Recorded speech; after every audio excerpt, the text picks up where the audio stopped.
Hi! Hello! నమస్తే. Welcome and welcome back to my channel పరి trends and talks. ఎలా ఉన్నారు అందరూ? నేనైతే చాలా బాగున్నాను. సో, ఈరోజు అందరం కలిసి ఒక డే ఔటింగ్ అయితే ప్లాన్ చేసుకున్నాము.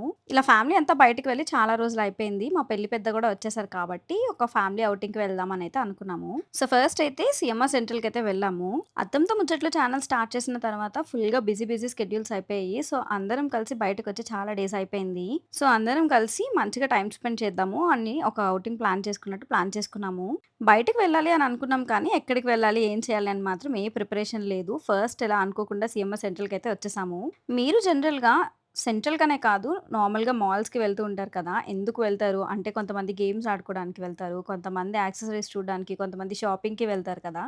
అలా మీరు దేనికి వెళ్తారో కామెంట్ బాక్స్‌లో చెప్పేయండి. మేమైతే నేను యూజువల్‌గా ఇంతకుముందు బెంగుళూరులో ఉండేటప్పుడు ఎప్పుడైనా మాల్స్‌కి గేమ్స్ కోసమే వెళ్ళేదాన్ని. కానీ ఈ మధ్య మాత్రం మాల్స్‌కెళ్తే మొత్తం పైనుంచి కిందకి అన్ని ఫ్లోర్స్ తిరిగి మొత్తం ఎక్స్‌ప్లోర్ చేసి తిరిగేసి వస్తున్నాను. ఇప్పుడు కూడా అలానే చేశాము. ఫస్ట్ అయితే ఫోన్స్, ల్యాప్‌టాప్స్ అవి చూడ్డానికొచ్చాము. అవి చూసేసి తర్వాత షాపింగ్ చేద్దామని చెప్పి క్లోత్స్ చూడ్డానికైతే వెళ్ళాము. నార్మల్‌గా ఒకరిద్దరం షాపింగ్‌కెళ్తాం కదా! ఇప్పుడు మాత్రం అందరూ ఉండడం వల్ల షాపింగ్‌లో కూడా మొత్తం ఫన్‌లానే అయింది. నా వెస్టర్న్ అవుట్‌ఫిట్స్ అన్నీ బాగా పాడైపోయాయి. ఈ మధ్య పెళ్ళైన దగ్గర నుంచి అన్నీ ఎక్కువగా చీరలే కట్టుకుంటున్నాను కదా! అని అన్నీ చీరలే కొనుక్కున్నాను. సో, కొంచెం వెరైటీగా వెస్టర్న్ అవుట్‌ఫిట్స్ ఏమైనా కొనుక్కుందాం అని చెప్పి ట్రై చేద్దామని చూస్తున్నాను. ఎప్పుడు నాకు నచ్చిన డ్రెసెసే అత్తమ్మకి కూడా నచ్చుతూ ఉంటాయి. సో, నేను ఈ డ్రెస్ బావుందా అనంగానే, "నేను అదే నీకోసం తీసుకుందాం అనుకున్నాను విన్నావా? చాలా బావుంది" అని అన్నారు. సో, అలా కొన్ని అవుట్‌ఫిట్స్ చూసాము. కానీ అందరం కలిసెళ్ళడం వల్ల ఏ షాపింగ్ అవ్వలేదు. ఏమి కొనుక్కోకుండానే బయటకొచ్చేసాము. ఇక దాని తర్వాత ఫర్నిచర్ చూడడానికి వెళ్ళాము. చాలా డేస్ నుంచి యాక్చువల్లీ ఫర్నిచర్ చూడడానికి వెళ్దాం అని అనుకుంటున్నాం నేను, అత్తమ్మ. కానీ కుదరట్లేదు. ఇప్పుడు ఎలానో వచ్చాం కదా! అన్నీ ఎక్స్‌ప్లోర్ చేస్తున్నాం కదా! ఇది కూడా చూసేద్దాం అన్నట్టయితే వెళ్ళాము. అన్నీ తిరిగేసి ఏవేవి నచ్చాయో అవన్నీ మా వారికి చూపించేసాము. తర్వాత కొనాల్సింది ఆయనే కదా! సో, అవన్నీ చూపించేసి సైలెంట్‌గా బయటకొచ్చేసాం మేము. ఇక అదయిపోయిన తర్వాత ఎక్కడికి వెళ్ళాలి అని మాట్లాడుకుంటున్నాం. నేనేమో మిగతా మాల్ కూడా ఎక్స్‌ప్లోర్ చేసేద్దామని, వాళ్ళేమో చాలు తిరిగింది ఇక బయటికి వెళ్దాము, వేరే ప్లేస్‌కి వెళ్దామని వాళ్ళు. సో, మొత్తానికి మిగతా మాల్ కూడా ఫాస్ట్‌గా ఎక్స్‌ప్లోర్ చేసేద్దాము, తిరిగేద్దాము అని చెప్పి అనుకున్నాము. మిగతా మాల్ కూడా ఎక్స్‌ప్లోర్ చేసేద్దామని నేను అనడానికి ఒక రీజన్ ఉంది. నేను యూజువల్‌గా వెళ్ళేదే గేమ్స్ ఆడడానికి. సో, మాల్‌కొచ్చి అన్నీ తిరిగేసి ఫన్ జోన్‌కెళ్ళకపోతే ఎలా అని చెప్పి గొడవ పెట్టి మరి మిగతా మాల్ కూడా ఎక్స్‌ప్లోర్ చేసేద్దాము అన్నట్టు మొత్తం తిప్పేసాను. సో, ఫస్ట్ అక్కడి నుంచయితే ఇంకా ఫన్ జోన్‌కి వెళ్ళాము. గేమ్స్ ఆడుకుంటానని నేను, గేమ్స్ ఏమొద్దు జస్ట్ ఎక్స్‌ప్లోర్ చేసి వెళ్ళిపోదాము. బయటికి తీసుకువెళ్తాను, వేరే ప్లేస్‌కి వెళ్దామని మా వారు. సో, మొత్తం తిరిగేసి గేమ్స్ కూడా ఆడకుండానే నన్ను బయటికి తీసుకొనొచ్చేసారు. అత్తమ్మ నేను రన్నింగ్ రేస్ పెట్టుకుందామంటే నేనెళ్ళక ముందే అత్తమ్మ వెళ్ళిపోయారు. అసలు రన్ చేయరేమో అనుకున్నాను. అలాంటిది నేను ఇటు నుంచి అటు తిరిగేలోపు పరిగెత్తుకుంటూ వెళ్ళిపోయి మళ్ళీ వెనక్కి కూడా వచ్చేస్తున్నారు. మేమెప్పుడైనా ఇలా ఫ్రీ టైమ్ పెట్టుకొని బయటకొస్తే మా అల్లరంతా ఇలానే ఉంటుంది. ఇంట్లో ఉన్నప్పుడు ఆ వర్క్స్, వీడియోస్ ఇలా ఫుల్‌గా స్ట్రెస్ అయిపోయి ఉంటాం కదా! సో, బయటకొచ్చినప్పుడు మాత్రం మంచిగా స్ట్రెస్ రిలీవ్ చేసుకుంటాము. మా వారు వేరే ప్లేస్‌కి తీసుకువెళ్తా అన్నారు కదా! అని ఫాస్ట్‌గా మొత్తం ఎక్స్‌ప్లోర్ చేసేసాము. ఇక వెళ్తూ నాకు ఫౌంటైన్ కేక్ తినాలనిపించింది. సో, దానికోసం అయితే వచ్చాను. కానీ నేను తిందాం అనుకున్నది లేదు. ఇక కాసేపు లాస్ట్‌లో ఫోటోస్ తీసేసుకొని అక్కడ చేయాల్సిన వ్లాగింగ్ అంతా కంప్లీట్ చేసేసి ఇక అక్కడి నుంచి వేరే ప్లేస్‌కైతే స్టార్ట్ అయిపోయాము. ఎక్కడికి తీసుకువెళ్తున్నారు అనంటే ఫస్ట్ అంతా అసలు చెప్పలేదు. ఎక్కడో ఒక దగ్గరికి తీసుకొని వెళ్తాను రండి అన్నారు. సో, బయటికొచ్చిన తర్వాత చెప్పారు. ఎగ్జిబిషన్‌కి తీసుకొని వెళ్తున్నాను. చాలా డేస్ నుంచి అడుగుతున్నారు కదా! అక్కడికి వెళ్దాము అని. సో, ఏయూ గ్రౌండ్స్‌లో పెట్టిన జలకన్య ఎగ్జిబిషన్‌కైతే వచ్చాము. ఈ ఎక్స్‌పో పెట్టి చాలా డేస్ అయిపోయింది. కానీ మాకసలు రావడానికి టైమే కుదరలేదు. చాలా డేస్ నుంచి అనుకుంటున్నాము. ఫైనల్‌గా ఇప్పటికయింది. ఒక్కొక్కరా చెప్పారు జలకన్యలుంటాయని, ఒకరేమో స్నో వరల్డ్ ఉంటదని, ఇలా రకరకాలుగా చెప్పారు.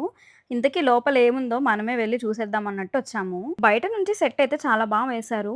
కొలువులో పెట్టుకునే బొమ్మలుంటాయి కదా! అలాంటి బొమ్మలు మొత్తం సెట్‌లా వేశారనమాట. చాలా బావుంది చూడ్డానికి. రూ. 150 ఎంట్రీ టికెట్. ఇక టికెట్ తీసేసుకొని లోపలికైతే వెళ్ళిపోతున్నాము. ఎంట్రన్స్ అంతా కూడా మంచి ట్రెడిషనల్ లుక్‌లో సెటప్ చేశారు. రెగ్యులర్‌గా నా వీడియోస్ చూసే వాళ్ళకి తెలుస్తుంది. ఇలాంటి ఎగ్జిబిషన్స్‌కి వెళ్ళినప్పుడు ఫస్ట్ నేను ఇయర్ రింగ్స్ ఉన్న స్టాల్స్‌కి వాటికే వెళ్తాననమాట. కానీ ఇక్కడ అలా లేదు. ఫస్ట్ ఈ జలకన్య ఎక్స్‌పో అని కనిపించింది. అది ఎక్స్‌ప్లోర్ చేసిన తర్వాతే మిగతా వాటి దగ్గరికి వెళ్తుందనమాట. అలా సెటప్ చేశారు. లోపలైతే మంచిగా ఇలా ఒక అక్వేరియం సెటప్‌లా అనిపించింది. మంచిగా వాటర్ వరల్డ్ లాగా క్రియేట్ చేసి, ఆర్టిఫిషియల్ మర్‌మైడ్స్‌ని సెటప్ చేసి పెట్టారు. ఎప్పుడైనా టీవీలో, సినిమాల్లో ఎలా ఉంటుందో నార్మల్‌గా చూడటమే గానీ, ఒరిజినల్‌గా ఎలా ఉంటాయో మనెవ్వరికీ తెలీదు. ఇవి ఆర్టిఫిషియల్ మర్‌మైడ్స్ అని తెలిసినా కూడా, ఆ ఫీల్ అనిపించింది. నిజంగా ఇలానే ఉంటాయేమో అని అనిపించింది. అలా పక్కన ఒక 3, 4 మర్‌మైడ్స్‌నయితే పెట్టారు. వచ్చిన ప్రతి వాళ్ళని వెల్కమ్ జేసి, వాళ్ళతో ఫన్ చేసి, వాళ్ళతో గేమ్స్ ఆడినట్టయితే ఆడుతున్నారు. నిజంగా జలకన్యలు ఎలా ఉంటాయో నాకు తెలీదు కానీ, వీళ్ళు మాత్రం ఇంతసేపు బ్రెత్‌ని కంట్రోల్ చేసి, అంతసేపు వాటర్‌లో ఉండి, వచ్చిన వాళ్ళందరిని వెల్కమ్ చేస్తూ, అందరితో గేమ్స్ ఆడుతూ, చాలా బాగా ఎంటర్‌టైన్ చేశారు. నాకు వాళ్ళని చూస్తుంటే చాలా గ్రేట్ అనిపించింది. ఆర్టిఫిషియలే అని తెలిసినా కూడా ఎందుకనో ఫీల్ మాత్రం చాలా బావుంది. ఇలా మనతో ఆడుతుంటే, మనం ఏం చేస్తే అవి చేస్తుంటే భలే సరదాగా అనిపించింది. అత్తమ్మ బాగా ఎక్సైట్ అయ్యారు. చాలా బాగా నచ్చిందంట. చాలా సేపు వాటిని చూస్తూ అక్కడే టైమ్ స్పెండ్ చేశాము. నాకు వాళ్ళని చూస్తున్నంత సేపు అసలంతసేపు బ్రెత్‌ని ఎలా కంట్రోల్ చేస్తున్నారు? వాటర్‌లో ఎలా ఉంటున్నారు అంతసేపు అని అనిపించింది. రకరకాలుగా 2 and 4 up and down swim చేస్తూ ఎంటర్‌టైన్ చేశారు. ఇక దాని తర్వాత నా ఫేవరెట్ షాపింగ్ స్టాల్స్ దగ్గరకైతే వచ్చేసాము. సెటప్ అయితే చాలా పెద్దదే పెట్టారు. చాలా రకాల షాప్స్ ఉన్నాయి. కానీ మేము వెళ్ళింది ప్యూర్‌లీ వీక్ డే కాబట్టి అస్సలెవ్వరు జనాలు లేరు. నాకు వీడియో తీసుకోవడానికి ఎంత కంఫర్టబుల్‌గా అనిపించిందో, అలానే షాపింగ్ చేయడానికి కూడా చాలా కంఫర్టబుల్‌గా అనిపించింది. బ్యాంగిల్స్, ఇయర్ రింగ్స్, జ్యువెల్లరీ స్టాల్సే కాదు, చిన్న పిల్లలు ఇంట్లో ఆడుకుంటారు కదా! అలాంటి ఐటెమ్స్ కూడా చాలానే అవైలబుల్‌గా ఉన్నాయిక్కడ. ఎవ్వరూ లేరు కాబట్టి మేము కూడా ఫ్రీగా కాసేపు ఈ బాల్స్ పెట్టుకొని అక్కడే ఆడుకున్నాము. ఒక 2 మినిట్స్ ఆడుకున్న తర్వాత నాకు కూడా ఆ బాల్ కావాలి కొనిమ్మని అడిగాను గానీ, చిన్న పిల్లవా నువ్వేమైనా అన్నట్టు చూసారు మా వారు. ఇయర్ రింగ్స్ ఉన్న స్టాల్స్ అన్నీ ఫస్ట్ తిరిగేసాను. కానీ ఎక్కడ ఏమీ కొనుక్కోలేదు. కొంచెం గుడ్ గర్ల్ అయ్యాననమాట. అన్ని స్టాల్స్‌ని ఎక్స్‌ప్లోర్ చేసేద్దాం అన్నట్టు మొత్తం అక్కడున్న అన్ని స్టాల్స్ చుట్టూ తిరుగుతున్నాము. ఇంట్లోకేమైనా తీసుకోవాల్సినవి ఉంటాయేమో అన్నట్టు చూసాం కానీ, కాస్ట్ ఎందుకనో కొంచెం ఎక్కువే అనిపిచ్చాయి. అందుకనే ఏమీ తీసుకోలేదు.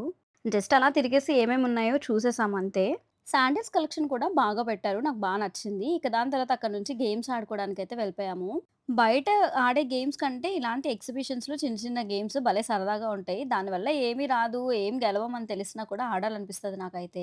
అన్ని బాల్స్ వేసిన తర్వాత ఇలా ఒక లైటర్ అయితే ఇచ్చారనమాట. సో, ఓహో! అంత కష్టపడి ఒక లైటర్‌ని సంపాదించారా అది ఇది అని చెప్పి మా వారు మమ్మల్ని ఆడపట్టిస్తూ ఉన్నారు. ఫైనల్‌గా ఇక ఈ స్నో వరల్డ్ దగ్గరకైతే వచ్చాము. నేనేమనుకున్నా అంటే లోపల మొత్తం స్నో ఉండి ఒక స్నో జోన్‌లా ఉంటదనుకున్నాను కానీ కాదు.